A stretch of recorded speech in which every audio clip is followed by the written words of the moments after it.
Kapapasok lang na balita, pinayagan ng Sandigan Bayan ang hiling ng kampo ni Senador Bong Revilla Jr. na madalaw ang anak na si Cavite Vice Governor Jolo Revilla sa ospital. Nagpapagaling ngayon ang vice-gobernador matapos operahan dahil sa tinamong tama ng bala sa dibdib.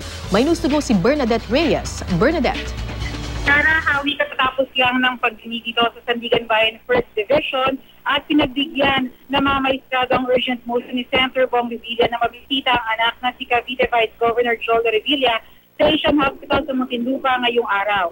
Alas 3 ng hapon hanggang alas 8 ng gabi ang binigay na oras kay Revilla para madalaw ang anak. Sa pagdinig kanina, sinabi ng counsel ni Revilla si Attorney Ramon Esguerra na patuloy daw ang pagdurugo ni Jolo. Nasa 500 cc daw ang dugo na nakuha mula kay Jolo. Hindi bababa sa 3 oras hiling ng kampo ni Revilla pero higit pa rito ang pinagbigyan ng korte. Tinanong ng mga maestrado kung nakapagsasalita raw ba at kung nakakakilala raw ba si Jolo, bagay na hindi raw masasagot ng mga abogado ni Revilla. Wala raw silang ibang maibigay na dahilan sa korte kundi umapila sa mercy at compassion na payagan ng korte ang kanilang hiling. Kinilala naman ng prosecution na extraordinary at pinaubayan na lamang sa korte ang magiging desisyon nito. Pinabigyan hawi ng korte ang naturang kahilingan dahil sila mismo ay tinuturing din na unusual at extraordinary itong naganap na pangyayari sa pamilya Revilla. Hawi? Maraming salamat, Bernadette Reyes.